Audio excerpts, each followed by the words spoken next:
चलिए तो शुरू करते हैं। नमस्ते सभी को। नींद पूरी हो गई दोपहर वाली? बढ़िया। तो ठीक बात है, दिन भर यहाँ बैठने के बाद दोपहर में थोड़ा सा आराम कई बार चाहिए होता है। कई लोग की आदत होती है सोने की, तो बड़ी परेशानी भी हो जाती है, फिर भी उठ के आते हैं यहाँ 3 बजे, तो बहुत अच्छी बात है ये। तो अभी एक बार फर्स्ट हाफ में टी ब्रेक के पहले वाला तो हमने एक रिवाइज़ कर लिया था। टी ब्रेक के बाद वाला जो सेशन था उसको आप लोग बताएंगे कोई क्या क्या पढ़े, समझे, ध्यान गया? बालकनी में तो अच्छी भीड़ हो गई है, हाँ हाउसफुल हो गया है बालकनी सब छोटे छोटे बच्चों के साथ। हाँ बढ़िया।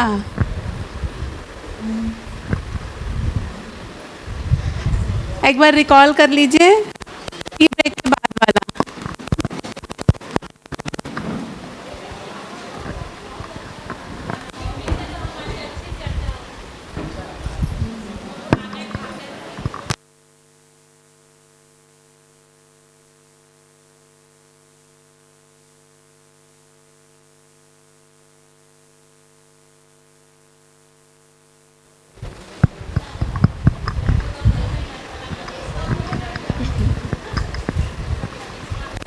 हाँ सुना दे क्या? हाँ सुना दे क्या? गीत सुना दे क्या? अभी वो वाला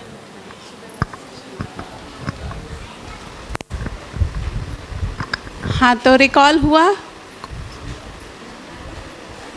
चर्चा करना हो तो चर्चा भी कर सकते हैं, 1-1.5 मिनट 2 मिनट लीजिए। चर्चा करना हो चर्चा करिए, अपनी कॉपी पलट के देखना हो तो पलट लीजिए।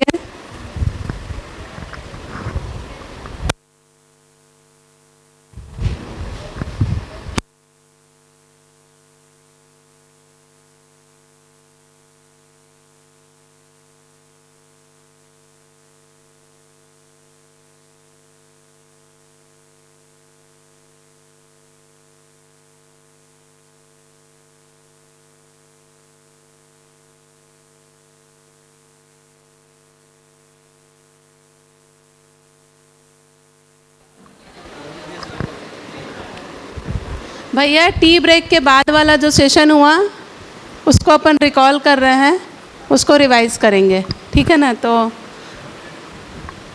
आप में से जिनको भी रखना हो 1-1 2-2 लाइन, जितना भी रखना हो,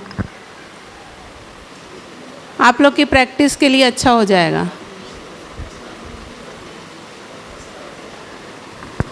राखी दीदी कुछ बोलेंगे फर्स्ट सेशन के बारे में?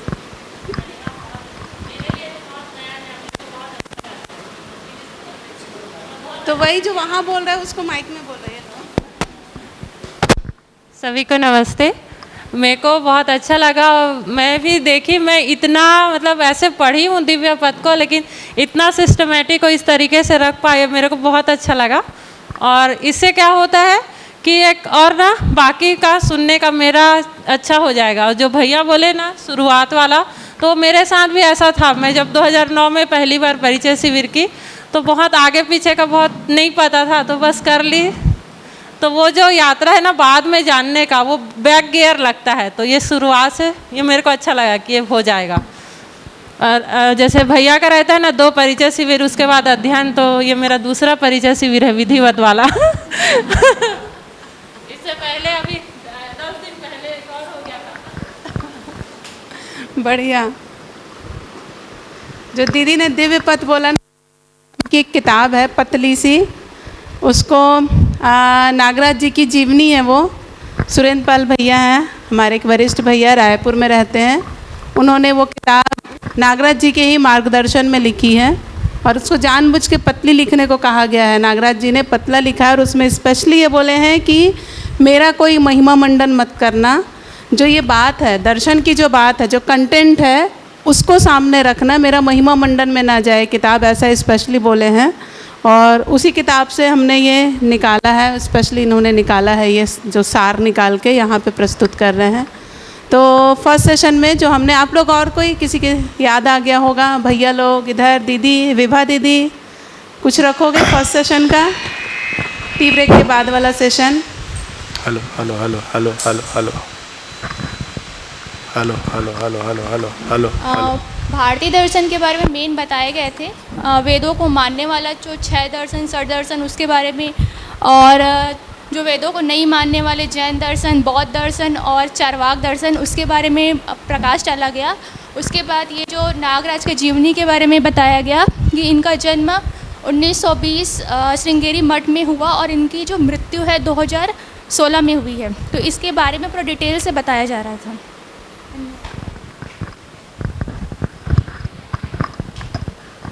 तो हमने ये जो दर्शन की यात्रा थी, भारतीय दर्शन के बारे में देखा, और फिर वेस्टर्न दर्शन जो फिलॉसफी कह रहे हैं, जो वेस्टर्न फिलॉसफी को भी हमने फर्स्ट सेशन में देखा था, आफ्टर टी ब्रेक वाले सेशन में। तो वो देखने का उद्देश्य भी यही था कि अभी तक हमारी क्या यात्रा रही है मानव की इस भाग में, जो दर्शन वाला भाग है, आध्यात्म वाला भाग जिसको बोल सकते हैं। तो कहाँ से कहाँ तक मानव जाति पहुँच चुकी है, हम लोग कहाँ तक पहुँच चुके हैं, तो वहाँ तक की बात हमने इसलिए देखी। और अब ये दर्शन को हम यहाँ पे कौन सी जगह पे प्लेस करें, तो इसका प्लेसमेंट क्या है, तो उसके लिए एक बैकग्राउंड के लिए उसको सुबह वाला सेशन हमने लिया था। और फिर अब ये जो दर्शन है, मध्यस्थ दर्शन जिसको बोल रहे हैं, तो मध्यस्थ दर्शन के प्रणेता ए नागराज जी, तो अब उनके बारे में भी हमने सुना कि जिनके बारे में हम, जिनके कंटेंट को हम सुनने वाले हैं या सुन रहे हैं कल से, तो उनकी क्या यात्रा रही, क्यों वो यहाँ तक पहुँचे, क्यों उन्होंने दर्शन को स्थापित किया, क्यों लिखा दर्शन को।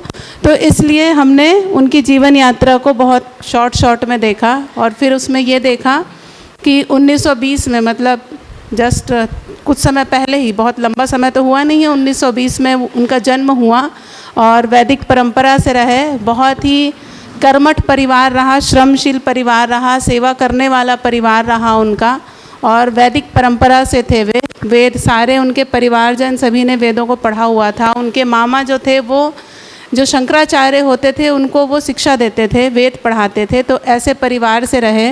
अपनी माता को उन्होंने हमेशा एक गुरु की तरह पे देखा। आयुर्वेद, ज्योतिष और नक्षत्र ज्ञान था उनकी माता को, उसकी विशेषज्ञ थी वो। पूरे गांव में लोग उनका वो जो नक्षत्र ज्ञान था उसको समझने देखने आते थे। तो इस तरह से वो धीरे धीरे किस तरह से, और जैसे ये 2 लाख ऋचाएँ उनको कंठस्थ थी, जो वेदों में ऋचाएँ होती हैं वो उनको कंठस्थ थी, याद थी। तो अपने आप में बहुत ब्रिलियंट व्यक्ति रहे हैं, विद्वान रहे हैं। 3 तरह की भाषाएं, हिंदी, संस्कृत, अंग्रेजी और कन्नड़, ये 4 भाषाओं के ज्ञाता रहे। और फिर उनकी कुछ जिज्ञासाएं रही, क्योंकि उन्होंने वेद, शास्त्र, ये सभी को उन्होंने बहुत अच्छे से पढ़ा था अपने कुछ जिज्ञासाओं को शांत करने के लिए, लेकिन जिज्ञासाएं उनकी पूरी हो नहीं पा रही थी। तो अपने गुरु के मार्गदर्शन में उन्होंने गुरु से जाके मार्गदर्शन लिया कि अब मैं क्या करूं, मेरी ये जिज्ञासाएं बनी हैं जिसके बिना मेरा जीना ही नहीं हो रहा है, मैं बिल्कुल रह नहीं पा रहा हूं। तो वो गुरु के पास गए, गुरुजी ने मार्गदर्शन दिया, उनकी भाषा में बोला कि भजन करो, भजन करो, यानी कि इस रास्ते पे आगे बढ़ो, साधना समाधि के रास्ते पे। तो अब कहाँ करूँ बोले, तो बोले कि नर्मदा किनारे करो। और फिर उन्होंने आँख बंद करके वो ध्यान पे चले गए, गुरु ध्यान करने लगे। तो उन्होंने उनको डिस्टर्ब करना उचित नहीं समझा, खुद ही से सोचे कि नर्मदा किनारे, नर्मदा तो इतनी लंबी है, अमरकंटक से लेके अरब सागर तक, तो कहाँ पे करूँ। तो उन्होंने खुद ही निर्णय लिया कि जहाँ से उद्गम स्थली है नर्मदा की, अमरकंटक में, तो वहीं जाता हूँ। तो फिर वो 1950 में अमरकंटक आए। और जैसा कि अपनी परंपरा में बोला जाता है, अकेले जाके साधना समाधि संयम करना है, संन्यास ले लेते हैं ना। तो उन्होंने, क्योंकि ऐसा परंपरा में भी है कि जब भी आप ऐसी साधना करने जाओ तो अपने माता पिता, गुरु और पत्नी की सहमति से जाना होता है। तो इसलिए उन्होंने माता पिता का आज्ञा लिया। जब पत्नी के पास गए तो पत्नी ने कहा मैं भी साथ में जाऊंगी, क्योंकि तुम अपनी परंपरा निभा रहे हो, मेरे को भी ये बोला गया है पति के साथ में ही रहना है, तो मैं तो तुम्हारे साथ ही रहूँगी, मैं भी जाऊँगी। और उस समय अमरकंटक बहुत जंगल थे, वहाँ शेर आते थे भाई, वो जहाँ रहते थे वहाँ पे तो शेर भी पानी पीने आता था।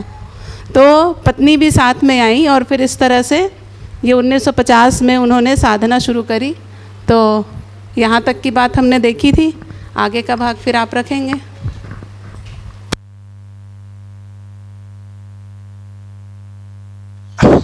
तो हम लोग, आप लोग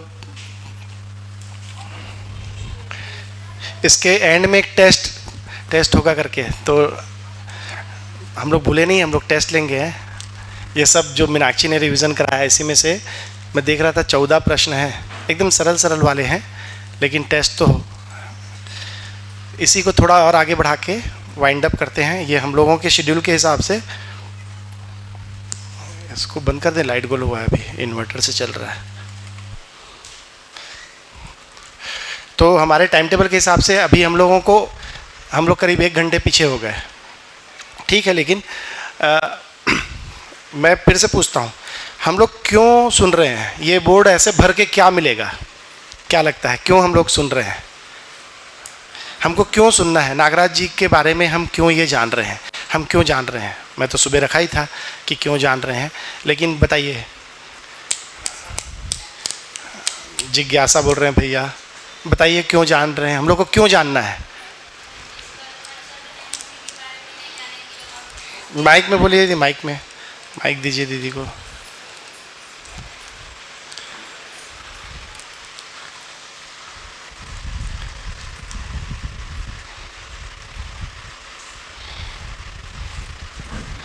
हम लोग जिसके बारे में अध्ययन कर रहे हैं और उसके पाठ्यक्रम को अध्ययन कर रहे हैं, लेकिन उसके बारे में कोई चीज़ हमको पता ही नहीं है कि वो कैसे जन्म लिए हैं, क्या किए हैं, किसकी पढ़ाई किए हैं, उसको क्या क्या जानकारी थी, उसके बारे में जानेंगे ही नहीं तो उसके पाठ्यक्रम को जान गए। कभी ऐसा भविष्य में आएगा कि हम उसके बारे में जान ही रहे हैं, कई सारे सवाल हमारे मन में उठ सकते हैं, तो इसलिए ये जानना जरूरी है। बढ़िया बढ़िया। और कोई जोड़ेंगे कुछ?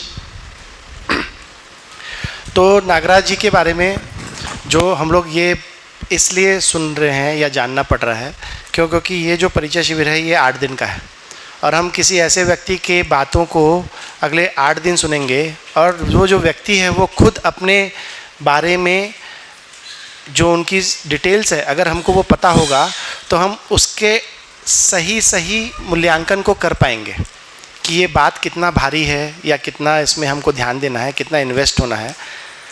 नहीं तो फिर क्या होता है, आस्था आ जाती है। नागराज जी आस्था का समर्थन नहीं कर रहे हैं।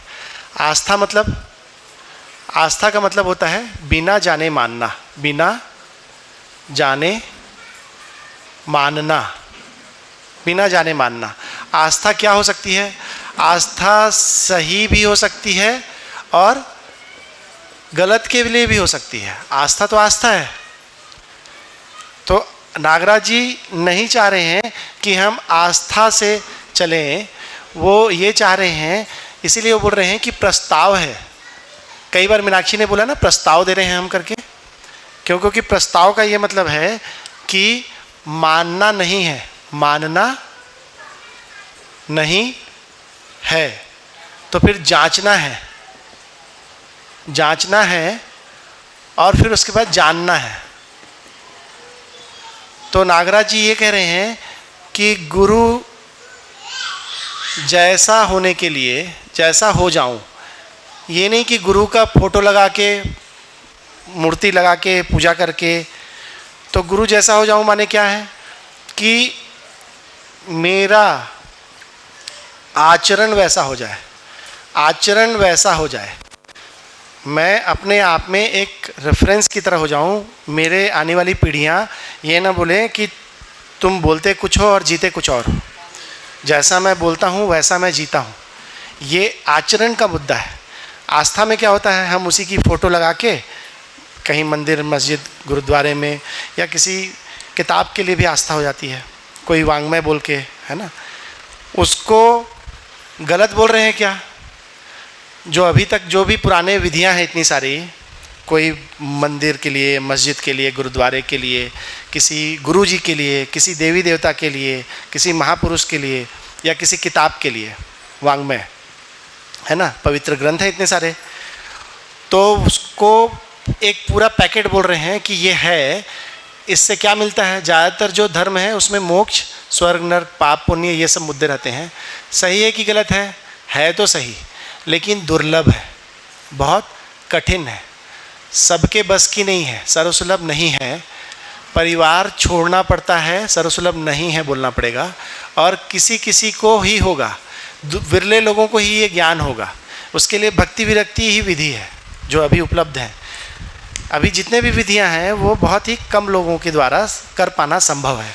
तो इसको क्या बोले कि ये विधि परंपरा, इसकी परंपरा नहीं हो पा रही है, परंपरा में नहीं आ पा रही है, परंपरा में नहीं आ पाती है। क्यों? क्योंकि कठिन है ना। जैसे खेती की परंपरा हो गई, खेती सरल है, तो कोई ऐसा थोड़ी ना है कि केवल यही समुदाय खेती जानता है, जिसको भी करना है वो कर पाता है। तो परंपरा में कौन सी चीज़ आती है? जिसकी शिक्षा होती है, जो शिक्षा में आती है वही परंपरा में आ सकती है। तो परंपरा मतलब, अगर परंपरा जैसे बोलेंगे, परंपरा को अगर सरल भाषा में देखेंगे तो जो 3 पीढ़ी में आ गई उसको परंपरा बोलेंगे। जो जनरेशन गैप नहीं है, जैसा मेरे पिताजी के दादाजी करते थे वैसे ही मेरे दादाजी करते हैं, मेरे पिताजी भी करते हैं, और बिल्कुल वही मैं भी करता हूँ और आने वाली पीढ़ी भी करेगी। तो बोले परंपरा में आ गया, पीढ़ी दर पीढ़ी वो बदल नहीं रहा है, वो हमारी परंपरा में आ गया है। अगर एकदम देसी भाषा में, अगर इसको गहरे से देखेंगे तो जो संस्कृति है, संस्कृति, सभ्यता, विधि और व्यवस्था, ये जो 4 होते हैं जिसके आधार पे धर्म गद्दी बनती है, राज्य गद्दी बनती है, शिक्षा गद्दी बनती है और व्यापार गद्दी बनती है। समझ में आया क्या बोल रहा हूँ? किसी भी समाज के 4 स्तंभ होते हैं। एक होता है धर्म गद्दी, कि हम कैसे जिएंगे, कौन सा धर्म, ये वाला धर्म नहीं, वो जो हमने बात किया था धर्म, कौन सा, सुख धर्मी, कि सभी का शुभ कैसे होगा, तो वो होता है धर्म गद्दी। उसी को हमने कोई देश काल दिशा के हिसाब से कोई धर्म हमने डिज़ाइन किया हुआ है। सबका एक ही लक्ष्य है, सर्व शुभ हो जाए, सभी को उपलब्धि हो जाए, सभी सफल हो जाए, तो धर्म गद्दी। दूसरा क्या होता है? राज्य गद्दी, जो कि ये पूरे के पूरे सिस्टम को संभालता है ना। राज्य गद्दी क्या करता है? जैसा हम होना चाहते हैं वैसा हम हो जाएं, उसके लिए ऐसी व्यवस्था को संरक्षण देता है, ऐसी व्यवस्थाओं को बनाने के लिए प्रयास करता है। अपनी पहले दिन बात हुई थी कि राजनीति सेवा का काम है, राज्य गद्दी सेवा करती है, वो ऐसे डिज़ाइन को बनाती है, सुरक्षा देती है और संरक्षण देती है। शिक्षा गद्दी, शिक्षा गद्दी क्या करती है? ऐसे लोगों को तैयार करती है जो ढंग से राजगद्दी को संभाले। राजगद्दी मतलब वो वाला राजा शासन करने वाला नहीं, सदुपयोग और सुरक्षा को पक्का करना, कि आने वाली कोई भी पीढ़ी इस बात को कैसे पाएगी, तो वो स्कूल का निर्माण करने के लिए प्रयास करेंगे, वो हॉस्पिटल्स बनाएंगे शरीर की सुरक्षा के लिए, है ना। तो वो पूरे के पूरे जो जितने भी व्यवस्था के डिज़ाइन है उसको राज्य और धर्म गद्दी में, शिक्षा गद्दी से तैयार हुए लोग ही इसको करते हैं। और ये क्या है? अर्थ गद्दी। अर्थ गद्दी मतलब रोटी कपड़ा मकान चाहिए, तो उसको स्वावलंबन के पूर्वक हम अर्थ गद्दी के साथ बनाते हैं। तो हमारी ये जो गद्दियाँ हैं, अभी एक बात बताइए, इन सब का मालिक कौन होना चाहिए? शिक्षा गद्दी ही धर्म, राज्य और व्यवस्था, ये जो अर्थ गद्दी है इसको चलाना चाहिए। अभी शिक्षा गद्दी तो बहुत ही दब गया है, अभी तो केवल और केवल अर्थ गद्दी का ही चलता है। पैसा चला रहा है ना सिस्टम को, स्कूल, कॉलेज, राज्य, राजनीति, सारा सिस्टम।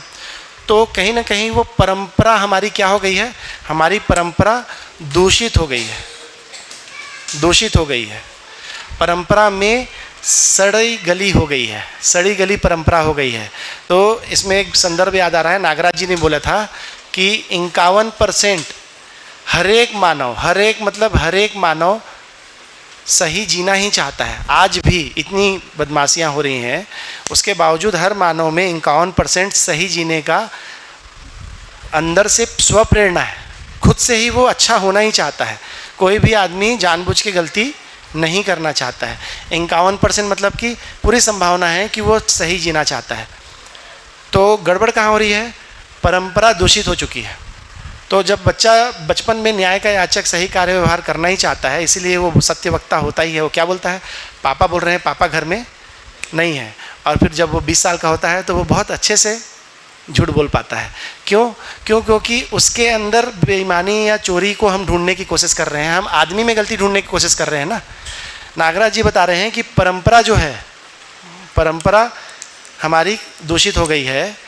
परंपरा मतलब संस्कृति, सभ्यता, विधि और व्यवस्था। विधि मतलब संविधान, व्यवस्था मतलब जो भी हम लोग ढांचे खांचे बनाए हैं, हमारा चुनाव कैसे होता है, वही अपनी बात हुई थी, नोट और वोट से होता है। उससे प्रतिनिधि चरित्रवान मिलेगा क्या? हमको नहीं मिलेगा।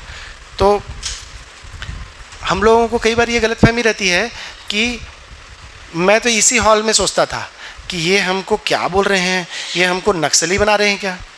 भाई समाज में जो चल रहा है उसके विरोध में क्यों बता रहे हैं? इसी हॉल में मैं बैठ के सोचता था। लेकिन जब मैं वो चार्ट देखा कि हम लोग लोकतंत्र में आए कब हैं, जिसको हम लोग संविधान बोल रहे हैं, कब आए लोकतंत्र में? 1947 में। कैसे बनाए? हम लोग सारे की सारी जो मानव जाति ने अभी तक जितने भी देश में अच्छा किया है, उन सभी के अच्छे अच्छे भाग को हमने लिया और 19 महीने में हमने अपना संविधान बनाया। क्योंकि हमने सारी सफल डिज़ाइन का कॉपी पेस्ट किया, जो कि अच्छी बात है, तो इसलिए हम लोग बहुत ही सफल लोकतंत्र के रूप में दिखाई दे रहे हैं आज भी।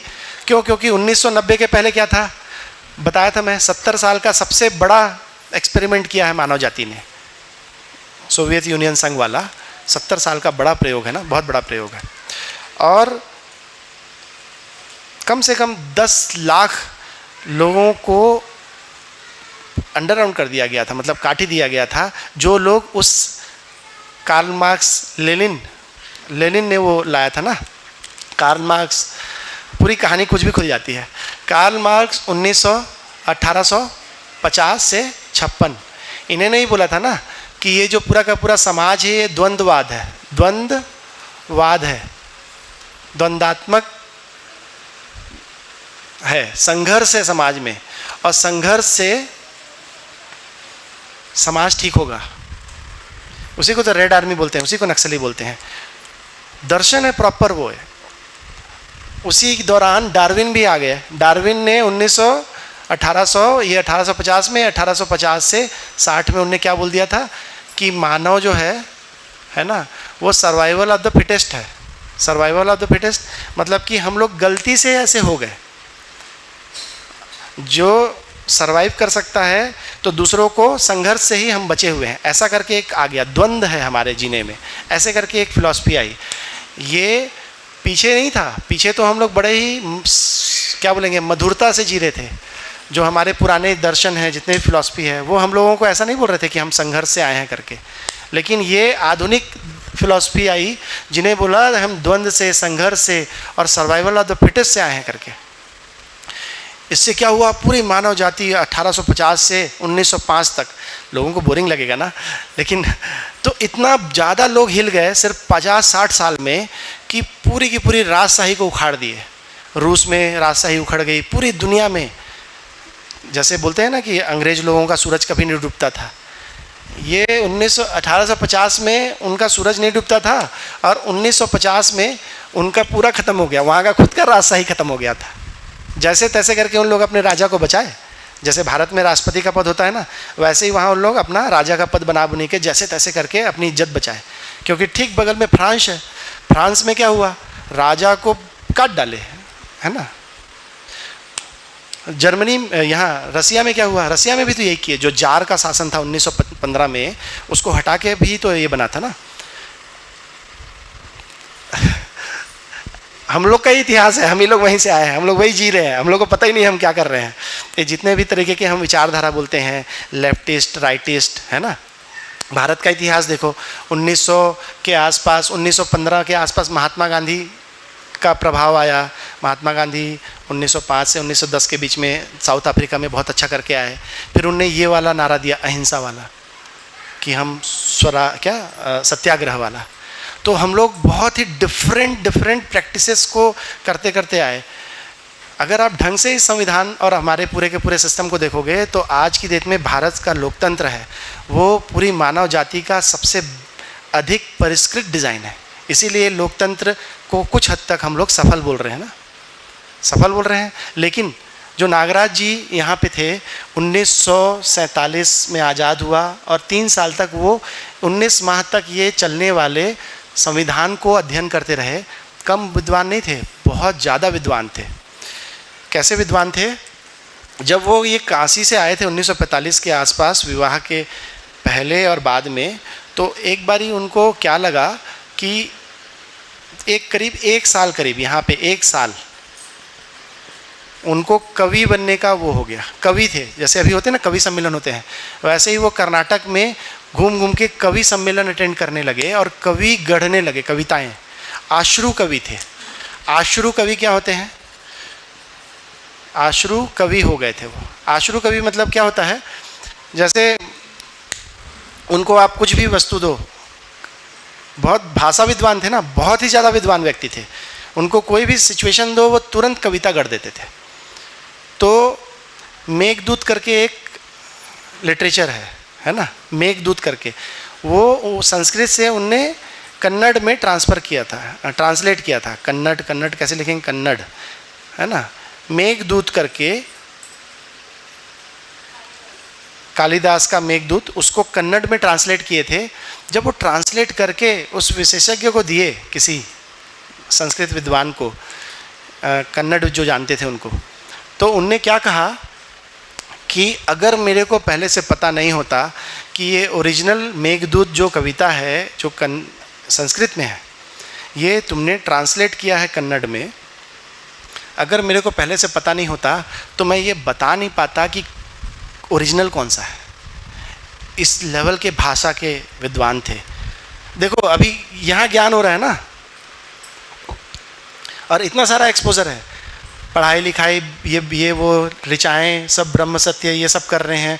काशी में गए, काशी में कुछ बहुत बड़ा सब साधना किए। यहाँ पे काशी में भी उनके साथ एक बढ़िया घटना हुई। काशी में वो श्री शक्ति उपासना किए। शक्ति उपासना, उसमें क्या होता है, अपने शरीर के अंगों में अलग अलग देवी देवता को बिठाने का कुछ होता है ना। तो बोलते हैं मैं सफल हो गया उसमें। क्या सफल हो गया? बोले मैं शिव से और जो देवी शक्ति वगैरह होती हैं, मैं उनसे मेरा बातचीत होने लगा बोले, और यहाँ पे बातचीत होने लगा बोले, सफल हुए बोले। और जब ज्ञान हुआ, ये हुआ, तो बोले ये मेरा क्या था, ये जो सफल हुआ था ये क्या था, मेरा भ्रम था बोले। कैसे भ्रम था? वो मेरे को उतना ही उत्तर बता पाता था जितना मेरे को होश में पता होता था बोलते। वो मेरे को उतना ही उत्तर बता पाता था जितना मैं होश में जानता था, जबकि इसके सफलता के पैमाने में वो सफल हुए थे, बट तृप्ति नहीं हो रही थी कि ये क्या है। मेरे प्रश्नों के उत्तर ये वाले। एक लास्ट और कर देते हैं। विवाह के पश्चात, ये 1950 के आसपास, उनने एक पेंसिल का कारखाना बनाया था। एक तो वो यहाँ पे भी थे, कौन सा अपन ने लिखा था ना, विजयवाड़ा, कहाँ, हाँ, लेकिन उस दौरान उनने, हाँ ये पेंसिल फैक्ट्री ये रहा, इसको इनने बेच दिया अपने एक मित्र को। अब मेरे को इधर जाना है करके, ये साधना के लिए। उस वक्त उनने वो मित्र को बेचा था 1 लाख रुपए में। 1945-46-47 में 1 लाख रुपए में। और जब वो साधना के लिए निकलने वाले थे, जैसे मान लो 5 दिन बाद ट्रेन से निकलना है, तो उनकी पत्नी ने उनको बोला कि ठीक है, पैसे के लिए तुम, क्या साधना और पैसे में कोई संबंध नहीं है। तो उन्हें काफ़ी उनको मोटिवेट किया, तो वो चले गए। 1950 में अमरकंटक आ गए, और अमरकंटक में बोलते हैं कि करीब 1951 तक उनको वो दबाव बना ही रहा कि मेरा पैसा मेरा मित्र खा गया करके, पैसा नहीं दिया करके। तो किसी टाइम पे उससे भी उनको मुक्ति मिली इसी साधना के दौरान कि चलो मैं उसको माफ़ कर दूं करके। कितना रुपए का धोखा हुआ था उनको? 1 लाख रुपए का। आज का कितना रुपए होता है? अगर उस टाइम पे वो 1 लाख रुपए, मतलब अमीरी का लेवल देखो, अगर आज के उसमें रेट में कन्वर्ट करोगे तो करीब करीब ये 150 करोड़ रुपया होता है। हाँ, 1 लाख रुपए की फैक्ट्री थी, किसी दोस्त को बेच दिए, उससे पैसे मिलने थे, नहीं मिले। उस टाइम का 1 लाख रुपए का जो फैक्ट्री या जो भी था, वो आज का 150 करोड़ रुपए होगा। इस उम्र में मैं अभी तक हेलीकॉप्टर छुआ नहीं हूँ, देखा नहीं हूँ मैं। वो उस टाइम पे हेलीकॉप्टर में सफ़र किए थे, इतने ये पैसे को भी देख लिए थे। देखो एक आदमी का फैलाव देखो। ऐसे परिवार में पैदा हुए, वेदों के परंपरा में पढ़े, आयुर्वेद, ज्योतिष, श्री विद्या, उपासना सब किए, हिंदी, संस्कृत, अंग्रेजी, स्कूल नहीं गए, मतलब पढ़ाई तो करते रहे लेकिन माता जी से पढ़ते रहे, होम स्कूलिंग में आ गए। फिर उसके बाद युवा रहे, ये सब किए। ये सब कौन कर रहा है? जो ये करता है उसी को प्रोफेशन बना लेता है। यहाँ ही नहीं रुके, फिर कवि हो गए। 1 साल तक गांव रात रात भर घूम के कविताएं पढ़ रहे हैं। किसी दिन लगा कि ये तो बहुत निरर्थक काम है, मज़ा नहीं आ रहा है, छोड़ दिए। प्रतिभा का भंडार देखो, ज्ञान नहीं हुआ है ना, ज्ञान यहाँ होने वाला है इस जगह पे 1967 में। अब क्या हुआ, साधना शुरू करने के लिए अमरकंटक आए, तो उनका जो साधना का जो विधि था वो क्या था, श्री विद्या उपासना। अभी भी वो उसी विधि से कर रहे हैं ना, पुरानी विधि जो श्रृंगेरी मठ में जो उपयोग होती है, तत्कालीन चंद्रशेखर भारती जिसके शंकराचार्य हैं। श्री विद्या उपासना, इसको बोलते हैं आगम तंत्र उपासना। इसमें कई तरीके के उपासना होते हैं, एक विष्णु का उपासना होता है, एक वैष्णव विष्णु, एक होता है शिव का, और एक होता है शक्ति का, देवी का।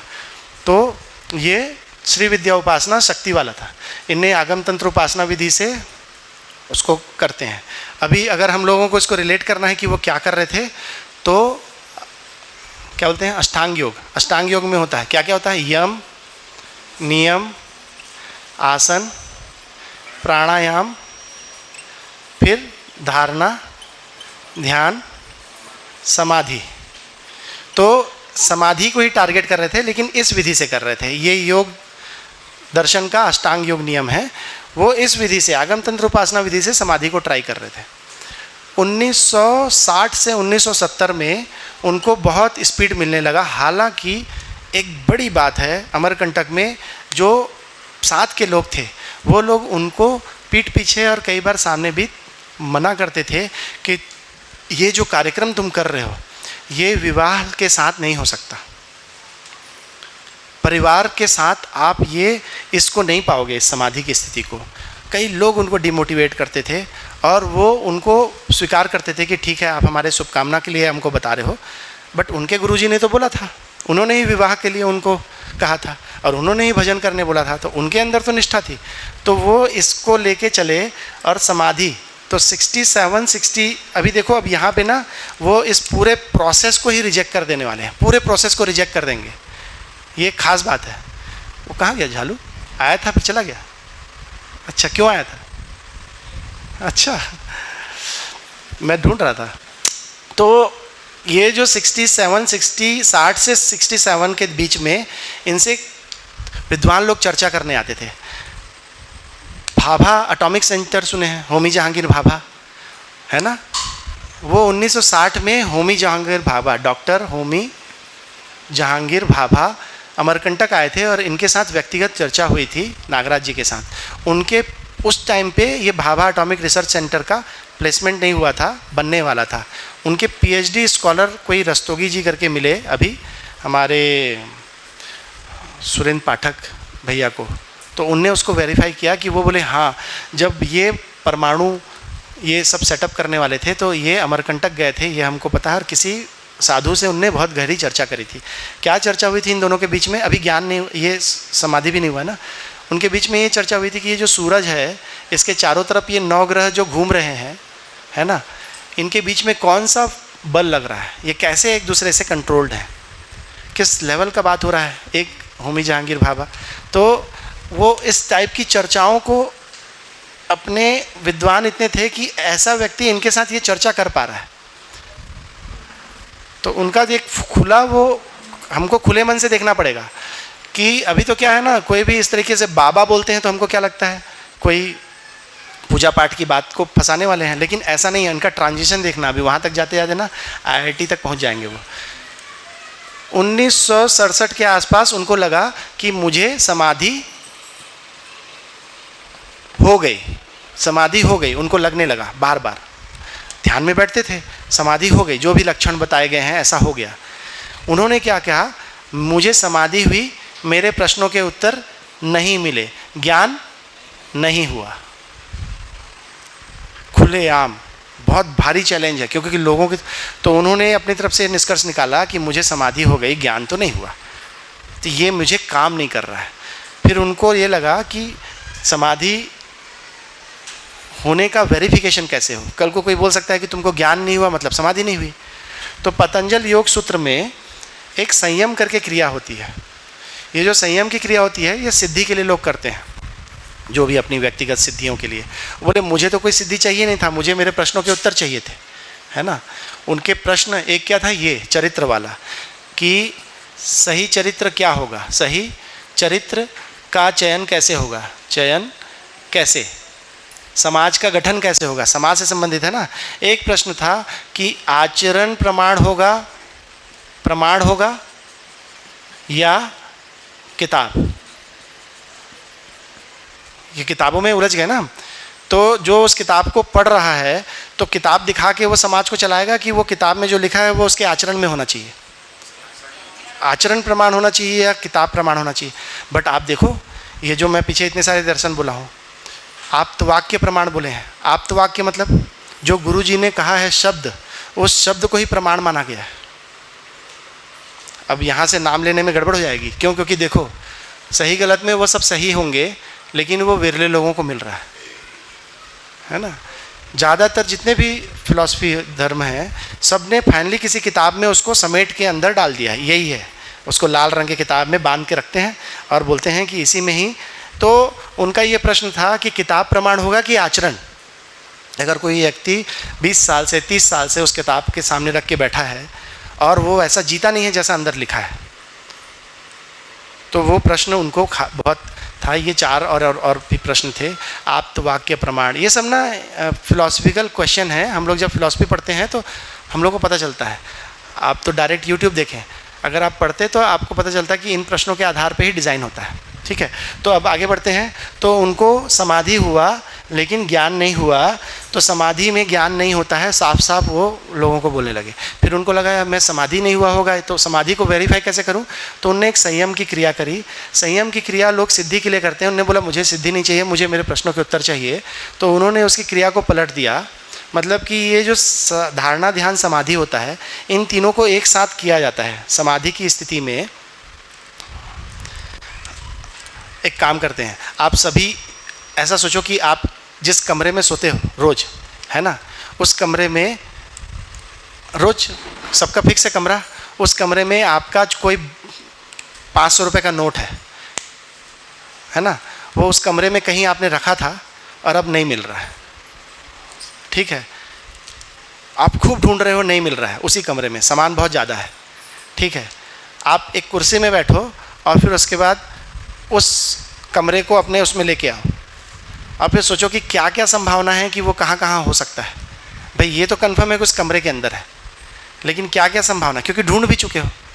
लेकिन अगर आप अपने आप को एक समाधि की स्थिति में ले जाते हो, जो कि मैं फालतू कोशिश कर रहा हूँ, है ना, और अगर आप चीज़ों को कलेक्ट करते हो और अचानक आपको ख्याल आता है कि वो जो ड्रॉर है, ड्रॉर के पीछे एक खाली जगह में वो नोट है। ये आपको कोई और आके बताया कि आपने अपने आप को पोजीशन किया, रोका और सारे डेटा को इकट्ठा किया। अभी आधे घंटे पहले आप उस कमरे में ढूंढे थे, नहीं मिला था आप ही को, लेकिन ऐसा क्या हुआ आप इस कमरे में नहीं ढूंढ के बैठ के सोचे कि उसी कमरे के अंदर कहाँ हो सकता है। तो वो जो अचानक से आपको क्लिक कर गया कि इस जगह पे नोट है, ये आपको किसने बताया? किसने बताया? सबकॉन्शियस माइंड, है ना। फ्रायड ने बताया है कि सबकॉन्शियस माइंड होता है करके। फ्रायड को सुने आप? हाँ, तो फ्रायड ने यही बोला है, सबकॉन्शियस माइंड होता है ना। तो लेकिन आंसर कहीं बाहर से आया क्या? है ना, यही है। ये जो धारणा ध्यान समाधि है, इसको इकट्ठे कर रहे हैं, वो ध्यान की एकदम अल्टीमेट जगह है। नागराज जी ने बोला समाधि को ज्ञान नहीं हुआ बोला, उसको गलत बोला क्या? गलत नहीं बोला, ज्ञान नहीं हुआ बोला। ज्ञान होने के लिए उनने इसको सभी को तीनों को रिकलेक्ट किया और अपने आप को संयम, वो क्या कर रहे थे, समाधि को वेरीफाई कर रहे थे कि मेरे को हुआ कि नहीं हुआ। उसके नियम है, आप योग दर्शन अभी भी गूगल करोगे तो मिल जाएगा कि संयम किया जाता है। वो ये सब कर रहे थे, उनको कुछ पता नहीं था कि आगे क्या होने वाला है। जब उनको संयम हुआ तो उनको अपने आप पूरा का पूरा आंसर बह बह के आने लगा। जैसे मेरा नोट कहाँ रखा हुआ है, अचानक मेरे को मैं ही बताया ना, क्यों उनको बह बह के पूरा दिखने लगा, समझ में आने लगा। क्यों आने लगा? ये उनकी यात्रा देखो कितना कुछ किया है उनने, है ना। आयुर्वेद आता है, नक्षत्र आता है, ये आता है, पूरी ऋचाएँ कंठस्थ हैं, पैसा कमाए हैं, कवि बने हैं, है ना, काशी में ज़िंदगी रहे, संविधान के लिए लड़े हैं, भारतीय आज़ादी के लिए, और संविधान पे उनका कमेंट है ना। एक पत्नी के साथ हैं, परिवार सहित हैं, अपने माता पिता को छोड़ के नहीं गए, उनका देहांत होने के बाद तो पूरा उनका जर्नी देखो, कितना सारा उनके पास नॉलेज है, कृषि प्रधान है, बचपन में सारा खेती गौपालन सब किए हैं अच्छे से, इतना कुछ है। इसका क्या मतलब है कि एक कमरे के अंदर जो 500 का नोट मेरे को नहीं मिल रहा है, वो मैं अकेले में बैठा तो मैंने ढूंढा या प्रकृति ने मेरे को बताया? प्रकृति की मदद तो मिल रही है मेरे को, लेकिन मेरे अंदर वो था कि नहीं था आंसर, बस वो जुड़ नहीं रहा था, पता नहीं चल रहा था कि वो कहाँ है। तो इतना ज़्यादा एक्सपोजर होने की वजह से ऐसा व्यक्ति जो कि होमी जहांगीर भाभा जी से भी बात करने का योग्यता रखते हैं, जिनको वेदों का ज्ञान है, ये सब चीज़ों में भी वो बहुत सारा पारंगत हैं, और वो जब ऐसे 18-20 साल बैठे तो उनको समाधि में ज्ञान नहीं हुआ, लेकिन संयम की क्रिया करते हुए ये सारा का सारा चलचित्र जैसा बोल रहे हैं, खुद ही बोल रहे हैं ना, मुझे चलचित्र जैसा ये ज्ञान बिल्कुल भी भर के आने लगा, और मैं इन उत्तरों को देख के अपने में रिकलेक्ट करने लगा। तो क्या बोले, ये जो ज्ञान है, ये जो मुझे ज्ञान आया, उसको वो क्लेम कैसे किया पता है? बोले कि मेरा श्रम तो इतना ज़्यादा था ही नहीं, मेरा श्रम इतना अधिक नहीं था, तो मुझे ये जो ज्ञान हुआ ये मानव जाति के पुण्यवश हो गया। क्लेम नहीं किए और कृतज्ञता ज्ञापित किए कि ये 100 हथौड़े मारने से अगर ज्ञान होता है तो इसमें से 99 हथौड़े तो विगत में लग चुके थे, मुझसे 100वां हथौड़ा बस लगा है, मुझसे 99 हथौड़े पहले से लगे हुए थे। ये जो हमारा रिच हिस्ट्री है, हमारा इतना सारा कुछ जो हम लोगों ने फर्स्ट हाफ में देखा था, वो बोले कि मेरा श्रम इतना था ही नहीं कि मुझे ये ज्ञान होता, मानव जाति के पुण्यवश मैं माध्यम बन गया। 100 हथौड़े में से 99 हथौड़े तो विगत में लगे हुए थे, मुझसे 100वां हथौड़ा लग गया, जैसे न्यूटन से ग्रेविटी का नियम। आपको क्या लग रहा है, पूरा जीरो से आखिरी तक न्यूटन ही बताया क्या? भाई उसको गणित किसने दिया? गणित तो पीछे से आया था, भाषा किसने दिया? और न्यूटन के टाइम पे वो मुद्दा चल ही रहा था कि ये ग्रेविटी क्या चीज़ है ना, ये अर्थ रोटेट कर रहा है तो फिर किसका रोटेशन कर रहा है? सूरज का, तो सूरज का क्या चल रहा है? ये सब उनको प्रश्न था ही ना, और अच्छा खासा यूनिवर्सिटी चल रही थी, लोग इस पे बात कर ही रहे थे। लेकिन माध्यम कौन बन गए ग्रेविटी के नियम लाने के? न्यूटन। तो वो न्यूटन ने नियम को बनाया कि पहचाना,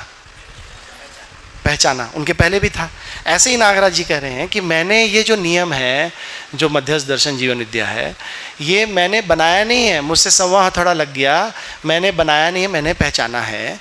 मैं माध्यम बन गया, जैसे न्यूटन ग्रेविटी के लिए बन गए, आइंस्टीन थ्योरी ऑफ रिलेटिविटी के लिए बन गए। हर चीज़ को कोई एक आदमी से ही तो पता चल रहा है ना, एक साथ थोड़े ना 10 लोग बता रहे हैं। ऐसे ही मैं इस ज्ञान के लिए माध्यम बन गया, मेरा श्रम तो इतना था ही नहीं। ऐसा बोले जैसे मुझे ऐसा लगता है जैसे अमरूद के पेड़ में 100 टन का फल, ये ज्ञान मुझे कैसा लगता है? अमरूद के पेड़ में 100 टन का फल, मतलब मैं इतना बड़ा श्रम नहीं किया हूँ कि इतना बड़ा ज्ञान मेरे को है ना। और वो विनम्र होके नहीं बोल रहे हैं, नहीं तो कई बार क्या होता है, विनम्र होके नहीं, अरे नहीं, और अंदर ही अंदर लगता है मैं ही तो किया हूँ, है ना। ऐसा नहीं। इस पूरी यात्रा को देखिए, यहाँ कहीं पे उनने कह दिया था, जब वो 1950 से 1960 के बीच में एक बारी उनने अपनी श्रीमती से कहा था कि ये शरीर अगर मुझको इतना परेशान करेगा, 15 घंटे 10 घंटे उसमें रहते थे, तो हम इस शरीर को छोड़ दूंगा, बोलते हैं इतना ही परेशान करेगा, ये बाधा कर रहा है हमको ध्यान करने में मदद नहीं कर रहा है। ये सब बातें पीछे की हैं। यहाँ पे आ जाते हैं, यहाँ उनको ज्ञान हुआ 1967 से 1970 के बीच में ज्ञान हुआ। उनने बोला कि समाधि से ज्ञान नहीं होता है। विगत में जितना भी कहा गया है ये सब मैं नहीं बोलता बोले, लेकिन ये सही हो के भी दुर्लभ है, बहुत कठिन है, सर्वसुलभ नहीं है, परिवार छोड़ के करना पड़ता है। किसी किसी को ज्ञान होगा, विरले लोगों को होगा, और ये परंपरा में नहीं आ पाता क्योंकि ये शिक्षा में नहीं आ पाता। जिसको ज्ञान होता है वो समझाने जाता है, फिर क्या हो जाता है, चुप हो जाता है ना, चुप। इसी को बोलते हैं मुनि किसको बोलते हैं? जो मौन हो जाता है, क्योंकि वो समझाएगा तो उसको समझते ही नहीं लोग, अभी भी गांव में कई बुजुर्ग होते हैं, कोई बढ़िया बात बोलते रहते हैं, गांव के लोग नहीं समझते हैं। नशा नहीं होना चाहिए गांव में, नशा नहीं होना चाहिए गांव में। थोड़े दिन बाद क्या हो जाता है, वो चुप हो जाता है, उसका चलेगा ही नहीं, तो वो मौन हो जाता है। ऐसे ही ये विधि से जो ज्ञान होता है जिसको, इस विधि वाले लोग, क्योंकि वो शिक्षा में नहीं आ सकता, भाई वो खुद ही नहीं बता पा रहे हैं ये ज्ञान उसको कैसे हुआ। हाँ वही सब। तो नागराज जी यहाँ पे खड़े होकर बोल रहे हैं कि समाधि से ज्ञान नहीं होता है, ये जो ज्ञान मुझे हुआ ये योग संयोग विधि से हुआ, इस विधि का प्रताप है मुझे हुआ, लेकिन ये मेरा श्रम नहीं था, मानव जाति के पुण्यवश मुझे हुआ। 100 हथौड़े में से 99 हथौड़े पहले से लगे थे, मैंने 100वां हथौड़ा लगाया, मेरे माध्यम से हुआ। अमरूद के पेड़ में जैसे 100 टन का फल, 1 टन का फल। देखो ये बात को अगर हम अपने में नहीं रखेंगे तो हम नागराज जी को अगले 6-7 दिन क्यों सुनेंगे। ठीक हो गया, अब इसको यहीं कट करते हैं। फिर उनने इसको अनेक लोगों को,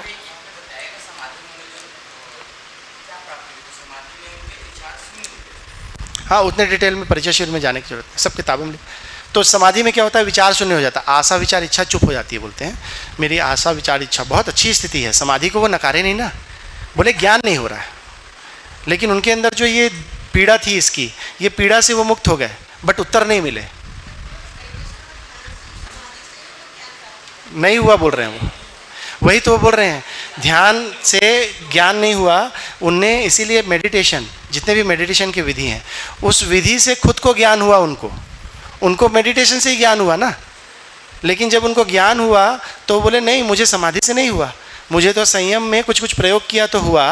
और ये विधि सही गलत नहीं बोल रहे हैं, दुर्लभ है, ये मेरे को हुआ, मैं खुद नहीं बता सकता कि इसकी परंपरा नहीं बन सकती। जिस विधि से उनको हो रहा है, बोले कैसे हुआ तो मैं नहीं बता सकता कि इसका कोई स्ट्रक्चर्ड वे है क्या, विरले है, किसी किसी को होगा वगैरह वगैरह।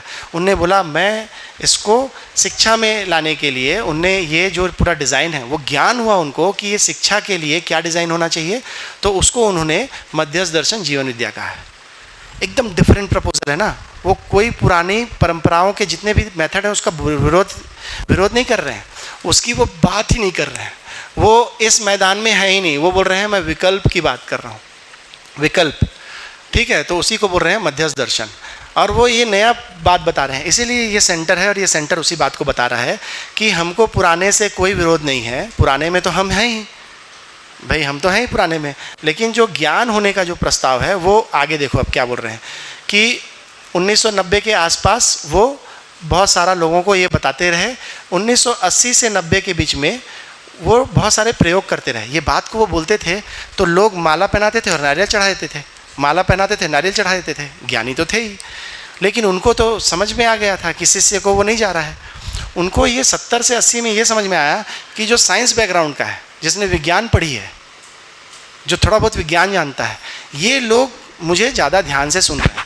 तो 1980 से 90 के बीच में पॉलिटेक्निक कॉलेज दुर्ग के अनेक जो फैकल्टी हैं जो साइंस जानते थे, वो लोग उनके शिष्य बन गए बहुत सारे, और उनको वो बड़ा मज़ा आता था। वो लोग खूब सारी चर्चा करते थे, ज्ञान चर्चा जैसा, और नागराज जी भी बड़ा खुश होते थे उनको बता के।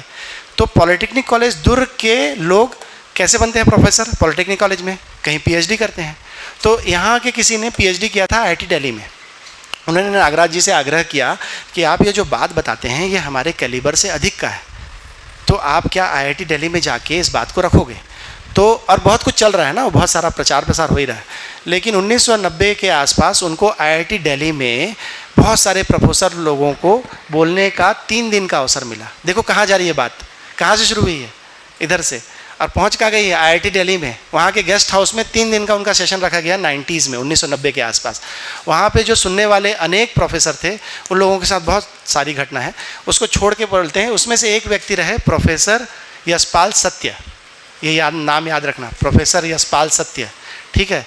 वो कौन थे, वो एक डिपार्टमेंट के हेड ऑफ डिपार्टमेंट थे, प्लाज्मा फिजिक्स में पीएचडी थे। प्लाज्मा फिजिक्स उस टाइम का हाई टाइम, और नासा वगैरह जो यूरोप इधर ये जो यूएसए है, यहाँ की वो नौकरी ड्रॉप करके अपने देश प्रेम या जो भी बोलो, है ना, ऐसा कोई ज्ञान नहीं, एक होता है कि नहीं, कई लोगों को नहीं करना होता है दूसरे देश में जाके काम। तो वो इतने विद्वान थे, प्लाज्मा फिजिक्स के डिपार्टमेंटल हेड होके, और वो उस मुद्दे को समझ पा रहे थे जो नागराज जी बोल रहे थे, जो पॉलिटेक्निक कॉलेज के प्रोफेसर लोग नहीं समझ पा रहे थे। 3 दिन की चर्चा हुई। प्रोफेसर यशपाल सत्य और उनके कई शिष्यों को, जो भविष्य में शिष्य बने, उन लोगों को उनकी बात जम गई। 1990 से 1995, यहाँ पे जल्दी ख़त्म करते हैं। यहाँ 1990, 91, 92 में, 92 पकड़ लो, मेरे को एकदम एग्जैक्ट याद नहीं है, 1992 में प्रोफेसर यशपाल सत्य जॉब से वॉलंटरी रिटायरमेंट लेते हैं और 6 महीने के लिए अमरकंटक आके रहते हैं नागराज जी के साथ। कौन है वो? IIT दिल्ली के एक प्रोफेसर है। ये एनर्जी डिपार्टमेंट में एमटेक करी हैं। इनको कुछ आइडिया है, उनका नाम चलता था, बड़े ब्रांड थे, बड़े ब्रांड। कोई IIT दिल्ली में professor, head of department energy का, वो जॉब छोड़ के जो भी कारण होगा 6 महीने के लिए नागराज जी के पास आके अमरकंटक में रहे। अब आ रही है बात, अमरकंटक में जब वो 6 महीना रहे, उनने विधिवत उनसे अध्ययन किया। तो ये जो है, जैसे APJ कलाम जी ऊंचे आदमी, होमी जहांगीर भाभा जी ऊंचे आदमी, ये लोग जब महापुरुष आपस में बात करते हैं तो मेरे जैसे तो बात नहीं करते होंगे ना, दिमाग तो हाई रहता होगा। ऐसे ही जो प्रोफेसर यशपाल सत्य थे, ये प्लाज्मा फिजिक्स के IIT दिल्ली के प्रोफेसर और रिनोन आदमी, वो भी एक ऊंचे आदमी थे और उनको एक सही व्यक्ति से मिलना हुआ। ये 6 महीने इनके साथ रहे, इनके अंडर में अध्ययन किए। 1995 आते आते नागराज जी पीछे बैठते थे और आगे में प्रोफेसर यशपाल सत्य बैठ के इस बात को शिविर लेते थे। ये जो शिविर है अभी तक क्या हो रहा है, नागराज जी शिविर लेते थे, लोग नारियल चढ़ाते थे, माला पहना के चले जाते थे। उनको लगता था कि कोई साधु आदमी है, बढ़िया बात बोल रहे हैं। लेकिन एंट्री होती है इनकी, प्रोफेसर यशपाल सत्य जी की। ये इनके अंदर में रह के विधिवत अध्ययन करते हैं और फिर इन्हें नागराज जी से कहा कि मैं इसको प्रस्ताव के रूप में मैं शिविर रखता हूँ। तो नागराज जी पीछे बैठ के सुनते थे, वो रखते थे। अब नागराज जी शिविर लेना बंद कर दिए। क्योंकि उनका जो भाषा, उनका जो तरीका, वो किताबें पढ़ेंगे तो आप लोग नहीं पढ़ पाएंगे, अभी हम लोग खुद देखते हैं, बहुत कठिन है। तो अब ये प्रोफेसर यशपाल जी रखते थे। इन्होंने 7 दिन का परिचय शिविर डिज़ाइन किया। परिचय शिविर, ये आम जन भाषा में, जैसे मैं बात कर रहा हूँ ना, ये डिज़ाइन नागराज जी का नहीं है, ये इनका है, ये प्रोफेसर यशपाल। और उसके बाद फिर और अनेक लोग फिर इसको अपग्रेड करने लगे, अनेक शिष्य होने लगे, IIT के ही मोस्टली। वो लोग इनके इस प्रयोग को देखे और बोले ये काम करता है, तो बैक टू बैक साल में शिविर होने लगे। उनके शिष्य लोग शिविर लेने लगे और प्रोफेसर यशपाल सत्य। अब इसके बाद आप लोग इसमें जुड़ोगे तो पता चलेगा, बहुत बड़े बड़े नाम हैं जो कि शिविर लेते हैं। उसमें एक कानपुर के गणेश बागड़िया जी हैं, फिर उसके बाद एक रण सिंह आर्या जी हैं बिजनौर की। ये सब IIT, रण सिंह आर्या जी तो IIT दिल्ली में PhD कर रहे थे उस टाइम पे जब प्रोफेसर यशपाल सत्य, और ऐसे बहुत अनेक बड़े बड़े लोगों ने नागराज जी को सुना, इनको सुना, यस सत्या जी को। और ये सत्या जी के डिज़ाइन को बोला गया परिचय शिविर। ठीक है, नागराज जी का रिकॉर्डेड आखिरी परिचय शिविर जो है 1997 का है, वो रिकॉर्डेड है। ठीक है, हम लोग उसको किताब बना दिए, बोले ये ऐसे नहीं समझ में आता, कठिन है, मतलब सीधे उनका परिचय शिविर नहीं समझ में आता, फर्स्ट टाइमर के लिए कठिन रहता है, काफ़ी कठिन रहता है। लेकिन आप ऐसे 2 परिचय शिविर कर लोगे, 3 कर लोगे, फिर उनको सुन पाओगे। ये जो ये फैला के मैं बोल रहा हूँ ना, ये नागराज जी नहीं करते थे, इस तरीके से उनको नहीं बोलने की ज़रूरत थी, है ना, वो सीधे सीधे बोल देते थे। तो प्रोफेसर सत्या ने 1995 के आसपास इसको डिज़ाइन किया। ये परिचय शिविर है। यही परिचय शिविर को फिर उनके साथ फिर आगे जुड़ते गए लोग। उसी में एक बड़ा नाम आता है सोम भैया, सोम त्यागी भैया, आप लोग यहाँ सुनेंगे। ये अभ्युदय संस्थान के 12-13 फाउंडर परिवारों में से एक परिवार सोम त्यागी भैया है। अभी वो देश भर में शिविर लेते हैं, उनके एक एक शिविर इतने भयंकर सफल होते हैं। जो दिल्ली बाहर से आए हैं वो लोग तो सब जानते हैं, है ना। तो ये लोगों ने ये जो बैटन पास करते हैं ना कि ये हमने इतना तक पहुंचा दिया, ऐसे प्रोफेसर सत्या 95 में ये कर रहे थे। फिर रण सिंह आर्या भैया, गणेश बागड़िया जी, सोम भैया, फिर होते होते होते सभी लोगों ने 1990 में उनको कई शिष्य मिल गए थे यहाँ पे IIT में, जो विद्यार्थी थे वहाँ पे, वो लोग आज भी जुड़े हुए हैं। अशोक गोपाला भैया, राकेश गुप्ता भैया, ये सब लोग शिविर लेते हैं। बहुत बड़े नाम है ना, ये लोग किताब पढ़ाते हैं। हाँ, संजीव चोपड़ा जी, लेकिन वो उस दिन से जुड़े थे ऐसा नहीं है शायद, पता नहीं। हाँ, ये ओरिजिनल जो एकदम वो जो बैटन पास करते हैं ना, वो दौड़ते हैं रिले रेस में, नहीं वो दौड़ते हैं, पकड़ाते हैं, फिर वो पूरा हाफ जाता है, फिर दूसरा लेके दौड़ता है, ऐसे चल रहा है इनके पीछे पीछे। बाबा जी नहीं हाँफ रहे कभी भी, वो आराम से हैं। ठीक है, तो कहाँ पहुँच गए 95, फिर 2000 में अभ्युदय संस्थान। यहाँ पे नागराज जी की यहाँ तक 3 से 4 किताबें बस छपी हैं।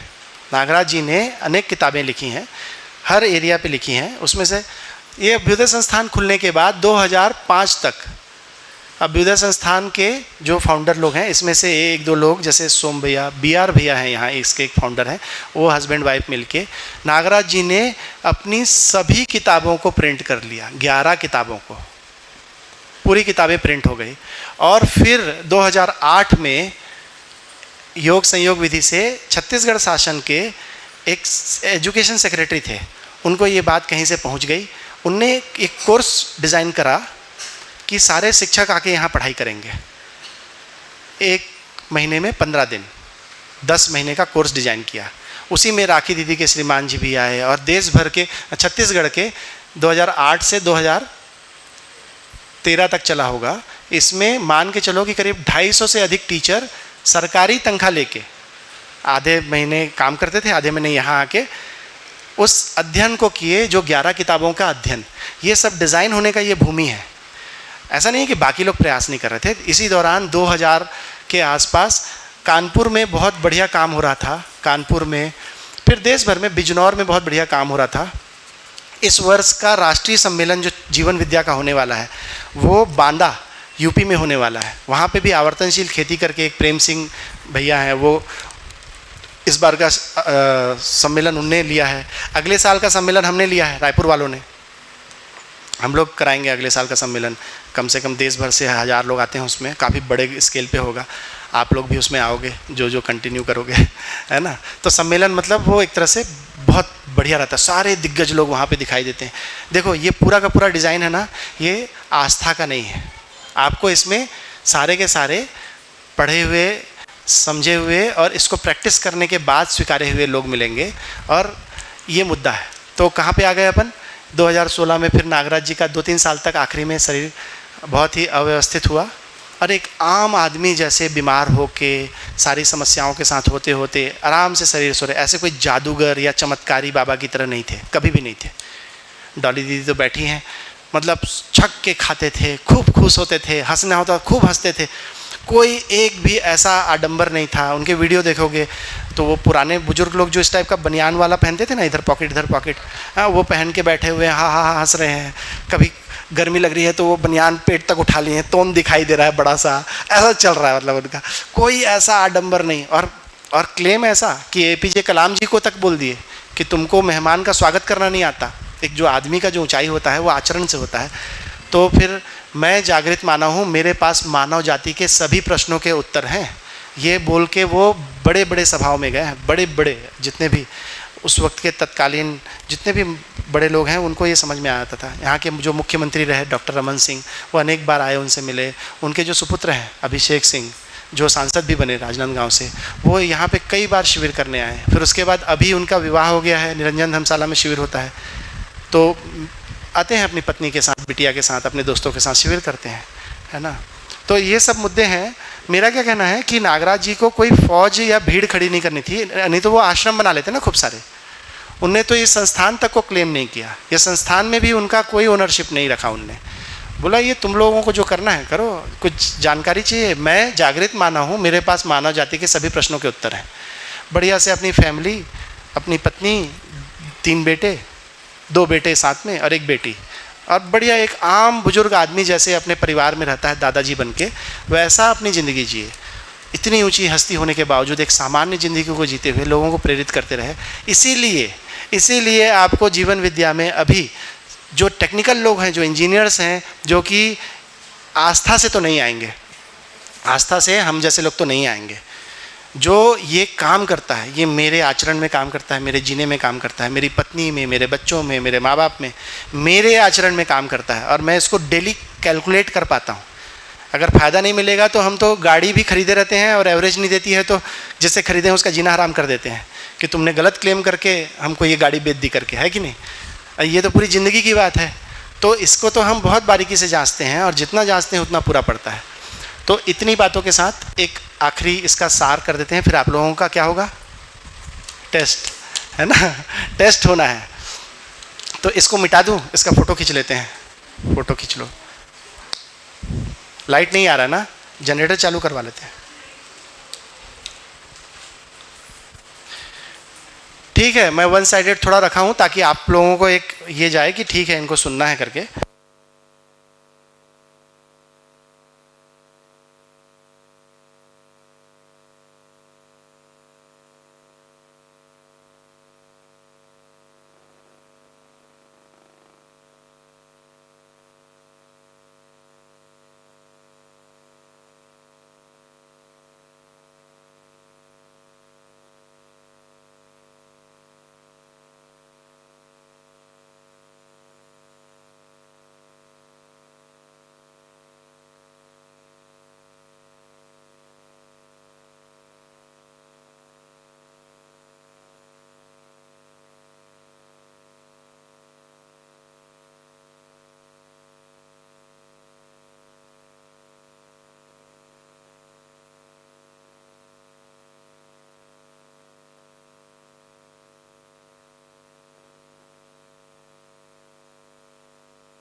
थोड़ा कंटेंट की ओर आते हैं।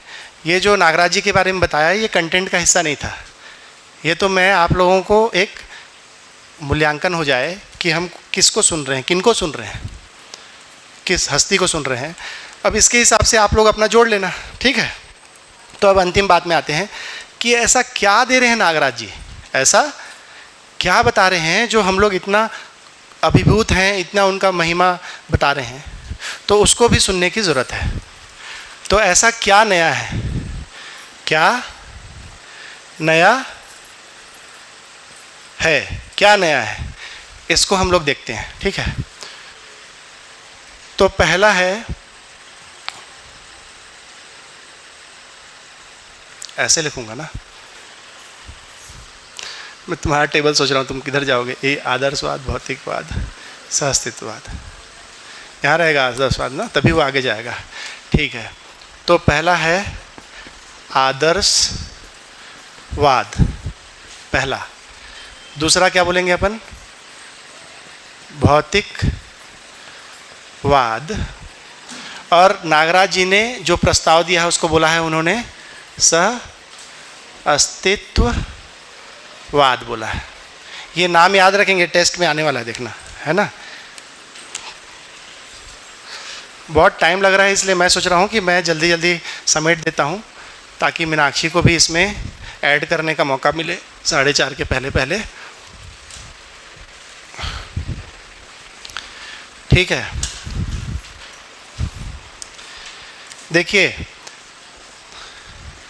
आदर्शवाद में किसको शामिल किए, तो मूलक, मूल, है ना, और मूलक। मूलक मतलब जो मेरे मूल में है, मूली, मूल में मूलक, मेरे आधार क्या है, जिस आधार पे मैं बात कर रहा हूँ, ठीक है। तो जिसके आधार पे बात हो रही है। तो नागराज जी ने जो प्रस्ताव दिया है वो बोल रहे हैं कि जो भी पूरा का पूरा आदर्शवाद है, आदर्शवाद मतलब क्या, सभी पुराने प्रस्ताव, सारे के सारे ना, एक को भी नहीं छोड़ रहे हैं, सारे पुराने प्रस्ताव, जीवन विद्या मध्यस्थ दर्शन के पहले के सारे प्रस्ताव, 1970 के पहले के सारे प्रस्ताव, उसको क्या बोल रहे हैं, उसको बोल रहे हैं आदर्शवाद। आदर्शवाद पुराने, उसको क्या बोल रहे हैं, सही है, दुर्लभ है, बहुत कठिन है, सर्वसुलभ नहीं होता, परिवार छोड़ना पड़ता है, किसी किसी को ज्ञान होगा, विरले लोगों को ही होगा, भक्ति विरक्ति विधि है, परंपरा में नहीं आ पाती, इसकी शिक्षा संभव नहीं है। शिक्षा संभव नहीं है, संभव नहीं है। जिसको होता है, जिसको भी ये ज्ञान होता है, जिसको भी होता है ज्ञान, वो क्या हो जाता है बाद में? चुप हो जाता है। और क्या बोलते हैं इसको? किसी किसी को होगा। और तो और अगर आप बारीकी से जाओगे तो महिलाओं को तो उम्मीदवारी ही नहीं दी है। थोड़ा महिलाओं को तो गुस्सा भी होना चाहिए, है ना? ये जितना भी इतना सारा जो है, ऐसा नहीं सबने बोला है, लेकिन बहुत सारी जगह पे महिलाओं को तो बोले हैं कि तुम पहले मरो, पुरुष का शरीर लो, फिर तुमको होगा ज्ञान। ज्ञान का उम्मीदवारी ही नहीं है, पुरुष शरीर को ही अलाउ है। महिलाओं को एलिजिबल ही नहीं माना गया है ना? उसको तो काफ़ी एक सुविधा या साधन के रूप में भी कई परंपराओं में लिया गया है। लेकिन मैं सबकी बात नहीं कर रहा, कुछ में महिला को नहीं होगा, महिला को नहीं होगा, ठीक है? अब किसी धर्म विशेष का नाम लेने से गड़बड़ हो जाएगी, लेकिन महिला को एलिजिबल नहीं माने हैं। जिसको भी ज्ञान होगा वो कैसे हो जाएगा? चुप हो जाएगा।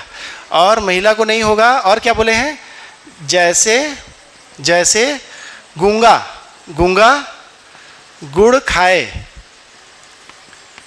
और बता ना पाए, इसको बोले हैं, ये ज्ञान का ये डिज़ाइन है। बोल रहे हैं, क्या बोल रहे हैं?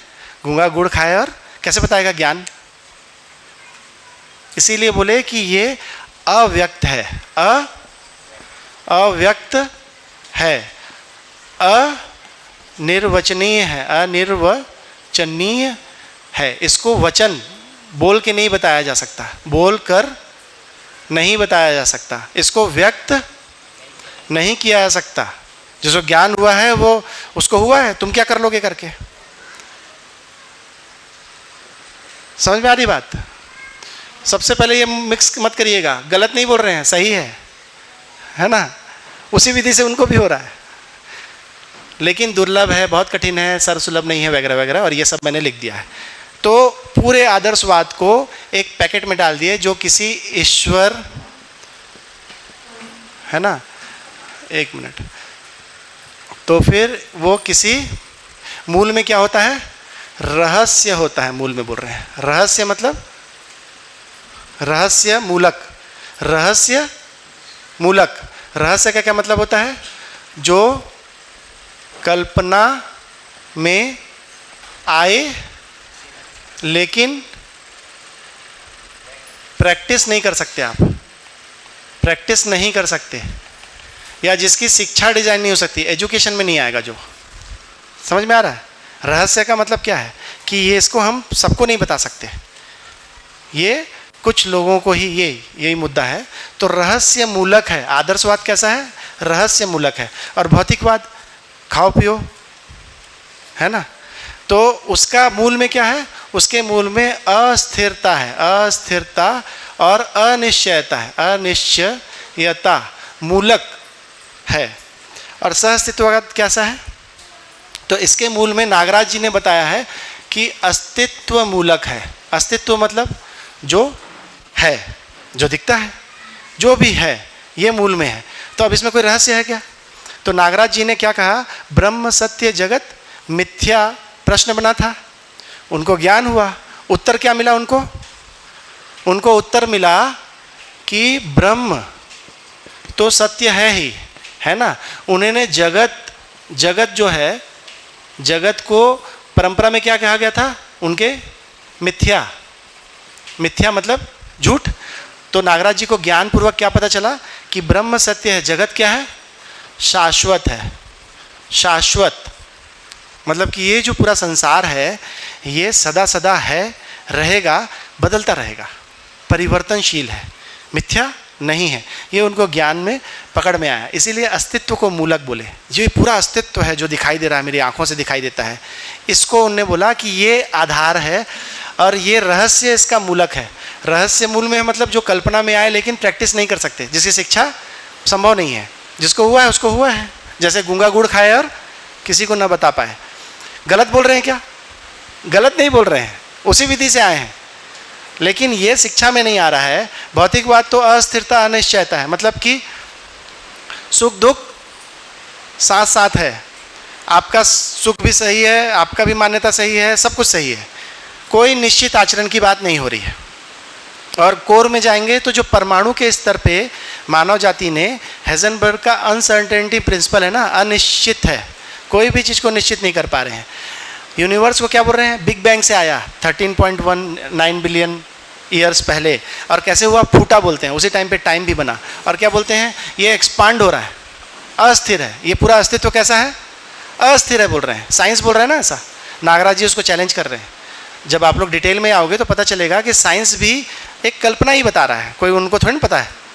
वो बोल रहे हैं कि ये सबसे सटीक कल्पना है हमारा, ये काम कर रहा है, लेकिन काम नहीं कर रहा है, इसीलिए उन लोगों को LHD, लार्ज हाइड्रोजन कॉलोइडल में उन लोगों को क्या पता चला,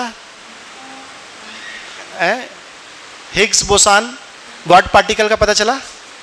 ये कोई गॉड पार्टिकल होता है, छोड़ो तो छोड़ दो, है ना। तो जो साइंस है ना, वो तो बहुत ज़्यादा रैंडम बातें कर रहा है, उनको तो कुछ भी हवा नहीं है कि वो एग्जैक्टली कभी बोलते हैं डार्क मैटर है, कभी बोलते हैं हिग्स फील्ड है बोलते हैं। हिग्स फील्ड का मतलब क्या है, इस पूरे अस्तित्व में हर जगह हिग्स नाम की कोई चीज़ है जो फील्ड है, वो है बोलते हैं, है ना। और उसी को बोसान, फिर उसी को गॉड पार्टिकल, ये सब बोल रहे हैं। गलत बोल रहे हैं क्या, वो नहीं मालूम, वो तो सही गलत का डिज़ाइन तो अलग मुद्दा है। नागराज जी उसी को बोल रहे हैं कि अस्तित्व मूल में रहेगा, न कि अस्थिरता अनिश्चयता, कोई भी चीज़ रैंडम नहीं हो रहा है। इसमें डार्विन ने क्या कहा, डार्विन ने कहा कि ये डार्विन आज के भौतिकवाद के प्रतिनिधि हो गए ना, तो वो बोल रहे हैं कि सर्वाइवल ऑफ द फिटेस्ट है। अगर मानव नहीं होता तो कोई और वाला जानवर इस धरती को चलाता।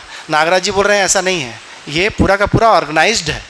हम ऐसे योग संयोग या तुक्के में नहीं आ गए हैं, मानव जाति तुक्के में नहीं आ गया है ना। तो कुछ मौलिक बातें जो डार्विन की सही हैं, बहुत सारी बातों को नागराज जी ने इनका सही ही बोला है, इसका भी सही बोला, इसका भी सही बोल रहा है, लेकिन अस्तित्व को आधार बोले, अस्तित्व मूल में रहेगा तो सभी को समझ में आएगा, सभी के काम का है। अगर हम ईश्वर, अब रहस्य क्या क्या होता है, ईश्वर करा रहा है, दूसरा क्या होता है, गुरु करा रहे हैं, तीसरा क्या होता है, किताब। अब अगर कोई ये इन तीनों को रख दे, ये जो मैं इतना अच्छा ज़िंदगी जी रहा हूँ, ये मैं नहीं जी रहा हूँ, मेरे ईश्वर की वजह से जी रहा हूँ, पूरा रहस्य हो गया, मेरा क्लेम ही नहीं आया। या मेरे गुरु जी की वजह से जी रहा हूँ, फिर से क्लेम खत्म हो गया ना। या ये वाली किताब से मैं जी रहा हूँ, क्लेम खत्म हो गया। सही गलत की बात नहीं हो रही है, सही गलत हो ही सकता है, सही भी हो सकता है, लेकिन वो अगली पीढ़ी को जाएगा क्या। तो जो ये ईश्वर, गुरु, किताब, ये रहस्य मूलक है, ये मल्टीप्लाई नहीं होता है। ये अस्थिरता अनिश्चयता तो भोग और बहुभोग की ओर है, बहुभोग हो जाता है, एक सब भोग रहे हैं ना, समझ में ही नहीं आ रहा है। हम एग्जैक्टली अगर आधुनिक विज्ञान को देखेंगे तो हम कहाँ जा रहे हैं, लक्ष्य विहीन है, वो मीनाक्षी कवर करेंगी। सहअस्तित्ववाद जो कि नागराज जी ने नाम दिया, देखो नागराज जी ने एक ही चीज़ का कई नाम दिया ना। दर्शन के रूप में मध्यस्थ दर्शन बोला, विद्या के रूप में जीवन विद्या, और वाद के रूप में सहअस्तित्ववाद बोला है, ठीक है। उसी के तुलना में भौतिकवाद अभी चल रहा है, जो पैसे की ज़िंदगी है ना, वो भौतिकवाद है। और जो आध्यात्म और भक्ति विरक्ति की बात करते हैं उसको आदर्शवाद बोल रहे हैं। फिर से बोल रहा हूँ, आदर्शवाद को गलत नहीं कह रहे हैं, सही गलत कुछ भी हो सकता है, उसी विधि से वो भी आए। ये काम नहीं करता, ये काम नहीं करता, वो ये प्रस्ताव दे रहे हैं, इसको क्या कह रहे हैं, वो विकल्प कह रहे हैं। विकल्प, ये ध्यान रखिएगा, ये टेस्ट में आएगा, है ना। तो अस्तित्व मूलक है नागराज जी का प्रस्ताव। नागराज जी जो प्रस्ताव दे रहे हैं उसमें अस्तित्व, जो दिख रहा है, जो दिखता है, भाई ये पूरा सौर मंडल हमको दिखता है, ये जो है, जो कुछ भी पानी बिजली सब कुछ हमको दिखता है, उसी को आधार बोल रहे हैं। ऐसे किसी चीज़ को कि जो कि अस्थिर है, अनिश्चित है, क्या है, ब्लैक होल, बिग बैंग, है ना। ये सब चीज़ों के आधार पे क्या जीने का डिज़ाइन बनेगा, वो खुद ही पक्के नहीं है अभी तक। कभी मन किया प्लूटो को अंदर ले लेते हैं, कभी बाहर कर देते हैं। मतलब देखो लॉजिकली वो सही है, गलत नहीं है, उससे जीने का डिज़ाइन नहीं आ रहा है ना, ये वाली समस्या है। तो भौतिकवाद की ये बात हुई। तो मूलक में क्या हो गया, ये उनका प्रस्ताव है, अस्तित्व मूलक। और फिर केंद्र में क्या रहेगा, तो नागराज जी का कहना है कि अगर मेरे को गौशाला खोलना है तो मेरे केंद्र में क्या रहना चाहिए, गाय। अगर मेरे को खेती करना है तो केंद्र में पौधे होने चाहिए। मैं मानव हूँ और मुझे मानव का अध्ययन करना है, भाई मैं सुखी रहना चाहता हूँ, मैं निरंतर सुख चाहता हूँ, तो फिर केंद्र में क्या होना चाहिए? मानव। तो नागराज जी ने कहा कि मैं जो प्रस्ताव दिया हूं वो मानव केंद्रित है, मानव केंद्रित, अस्तित्व मूलक, मानव केंद्रित। ये वाला क्या है? भौतिकवाद। भौतिकवाद वस्तु केंद्रित है। वस्तु माने सुविधा, कैसे ये कमरे को हम और ठंडा कर लें, कूलर से अधिक क्या होगा तो एसी लगा लेते हैं, एसी से अधिक और क्या कर लें, कैसे हम सुविधा का संसार इकट्ठा कर लें, रोड, गाड़ी, नाली, है ना, साड़ी, सब पैसा। तो फिर से सही गलत में मत जाइएगा, जब हम इसको केंद्र में रखेंगे तो इसको इकट्ठा कर लेते हैं, है ना, उपलब्धि के रूप में, कभी सुख कभी दुख। तो नागराज जी बोल रहे हैं कि ये जो डिज़ाइन है इसी का तो अध्ययन करना है ना। तो अध्ययन किसका करना है? हम लोग 8 दिन इसी का अध्ययन करने वाले हैं। तो बोल रहे हैं कि हमने अस्तित्व मूलक और मानव केंद्रित चिंतन दिया है। देखिए, मानव केंद्रित चिंतन दिया है, उन्होंने इसको भी चिंतन कहा है, चिंतन कहा है, और इसको भी चिंतन कहा है, खुद के भी उसको चिंतन कहा है। इसका क्या मतलब हुआ? चिंतन किसका होता है? जो सच्चाई है उसका चिंतन होता है। चित्त की एक क्रिया है, सच्चाई का ही चिंतन होता है। अगर कोई चीज़ सच्चाई नहीं है तो उसका चिंतन नहीं होता, उसका विचार होता है ना। तो भौतिकवाद को बोले हैं ये सच्चाई के आसपास भी नहीं जा रहा है, ये तो विचार है, ये तो बदलता रहता है, बदल लेंगे। लेकिन अस्तित्व मूलक मानव केंद्रित चिंतन बोल रहे हैं सहअस्तित्ववाद को। आदर्शवाद को क्या बोल रहे हैं? रहस्य मूलक और ईश्वर केंद्रित। ईश्वर केंद्रित, ईश्वर बोल लो, गुरु बोल लो या किताब बोल लो, ईश्वर, गुरु या किताब बोल लो, केंद्रित। तो क्या होगा? जो केंद्र में होगा उसी का अध्ययन होगा। तो ये जो पुराने मेथड हैं ये मानव का अध्ययन कराते हैं कि उस गुरु का या उस किताब का या उस ईश्वर का? सही हो के भी अध्ययन तो उसका हो रहा है। भाई मानव को सुखी होना है तो मानव को केंद्र में रखना था ना। तो वो भी एक बड़ी बात उन्हें पकड़ी, इसीलिए वो परंपरा में नहीं आ रही है, उसका शिक्षा संभव नहीं है। मैं पहुंच पा रहा हूँ आप लोग को? कुछ लोगों को बोरिंग लग रहा होगा। तो अस्तित्व मूलक है, मानव केंद्रित चिंतन बोले हैं इस तरीके से, और उनको ये पता चला ज्ञान में कि ब्रह्म सत्य है और जगत मिथ्या नहीं है, शाश्वत है। ठीक है, शाश्वत मतलब जो सदा सदा है, था, रहेगा, बदलता रहेगा, है ना। मिथ्या में तो ये हो गया कि ये आवरण है, इसको हटाना है, ये इसके लिए हमको अंधेरे से रोशनी की ओर, ये सब कहाँ चला गया? सही भी हो सकता है ना, लेकिन वो रहस्य में चला गया। किसको पता चलेगा? किसको मोक्ष होगा, किसी को नहीं होगा। तो ये सब समस्याएं हैं। तो मेरे ख्याल से 5 मिनट है, हम लोग टेस्ट पेपर बांट देते हैं, इसमें कुछ कॉलम और ऐड होंगे, वो आके मीनाक्षी ऐड कर देंगी। तो आप लोगों का एग्ज़ाम फॉर्म है ना, और उत्तर हम लोग आके बताएंगे। और चीटिंग नहीं करना है, चीटिंग टिक लगाना है बस। हाँ तो है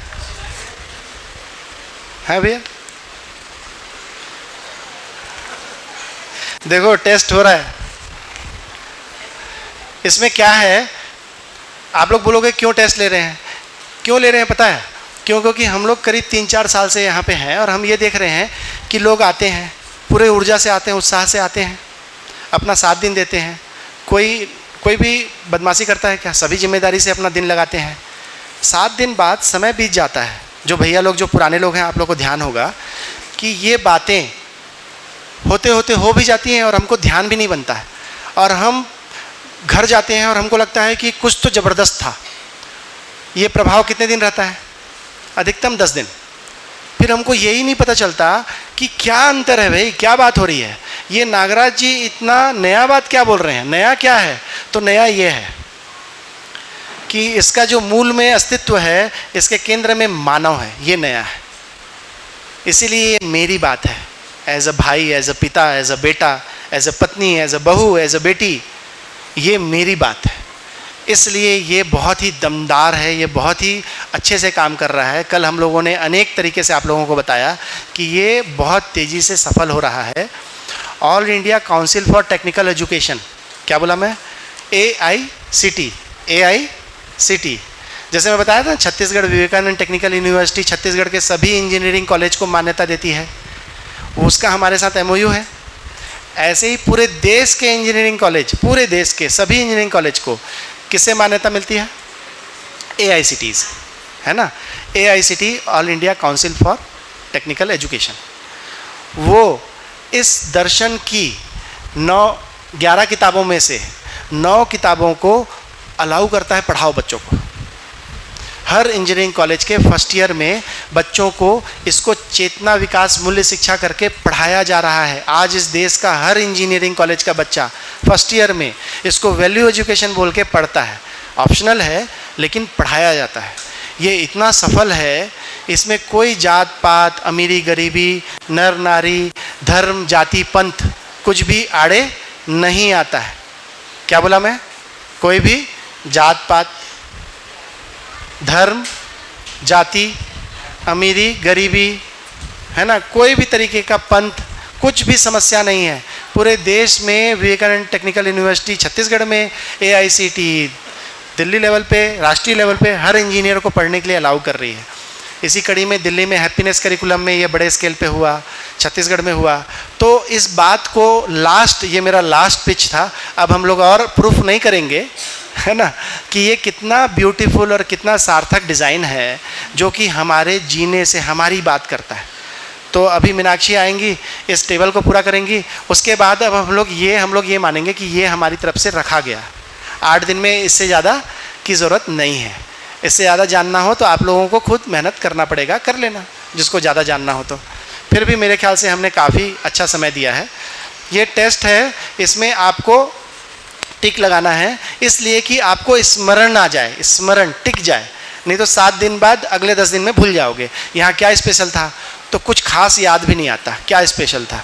तो ये जो पेज है ये अगले 10 दिन, 15 दिन, 1000 दिन, 100 दिन, पूरी ज़िंदगी याद रखने वाली चीज़ है। तो आप हमेशा जीवन विद्या को अपने स्मरण में, मेमोरी में एक अलग जगह पे रख पाओगे कि ये हटके कोई चीज़ है। इसी को क्या बोल रहे हैं? विकल्प।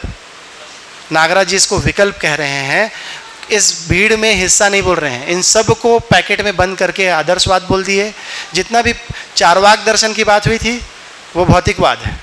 खाओ पियो ऐश करो, कुछ ज़िंदगी का कोई पारलौकिक चीज़ नहीं होता है। नागराज जी इस तरीके का प्रस्ताव दे रहे हैं। हम लोग आज से सेकेंड हाफ और अगले से इसको डिटेल में करेंगे। तो ये टेस्ट है, आप लोग इसको भरिए, इसका उत्तर मैं आके यहीं दे देंगे हम लोग। और ये आपको अपने नोट्स का हिस्सा मानिए। ये अगर 1 साल आपने रोक लिया अपने अंदर तो आपका खुद के ऊपर उपकार होगा कि हम, है ना, इसको ऐसे ही बांटो, भरिए। और ठीक है, जिनको नहीं रखना है मत रखिए। हाँ, ऐसे करके दे दो, तुम बांट दो ना। ये लीजिए, क्या नहीं, संख्या का प्रॉब्लम है ना, कम पड़ेगा।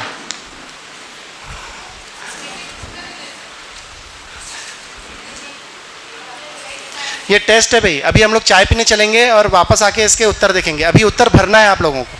पेन से उत्तर भरिए। हाँ हाँ, ये लो भैया, आप तो दे चुके हो पिछली बार। नहीं, दो क्या दिक्कत, फिर से दो। अरे नहीं दीदी, भरो ना, क्या दिक्कत है एक्स्ट्रा है। नहीं रखो, ये लो, भरो, अपना भरो। एक साथ भरने का नहीं है, चीटिंग हो जाएगा ना। सब अपना अपना भरेंगे, भरो। पिछली बार भर चुका हूँ बोल रहे हैं। हाँ, सब भरेंगे। अपना सेल्फ वो है, असेसमेंट अपने लिए है। मुझे क्या समझ में आया है?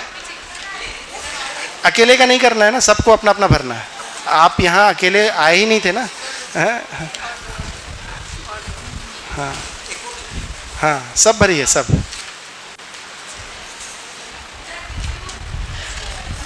लो भरे, दीदी भरो आप भी। अब कम पड़ रहा है ना। हाँ, आप लोग एक साथ भरना। ये लो, ये लो। अच्छा, अभी सुने हो ना, जो भी समझ में आएगा इनसे भरवाना। हाँ, गपल्लो गपल्लो गपल्लो गपल्लो गपल्लो। इसी का चड्डी को कुत्ते को पहना दिए थे, है ना। बदमाश बच्चे। हाँ भाई, तो अब आप लोग भरिए।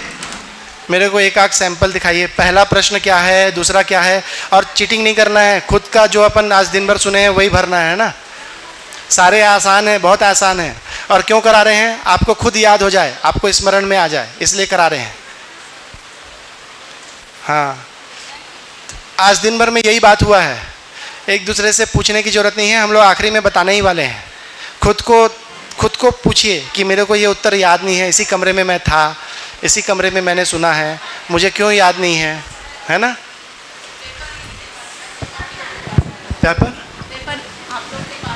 पेपर आप ही लोग के पास रहेगा, हमको वापस नहीं चाहिए।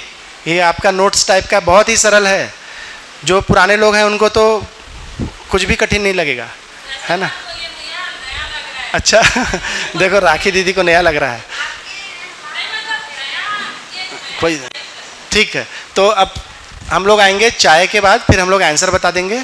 और आप लोगों का ये नोट्स है, खुद ही रखो वो कागज़ को, इसमें कुछ चाहिए फिर मीनाक्षी ऐड करेंगी, फिर अपन आगे बढ़ेंगे, ठीक है? चलिए चाय पीने चलते हैं। नमस्ते। एक और कागज़ पीछे।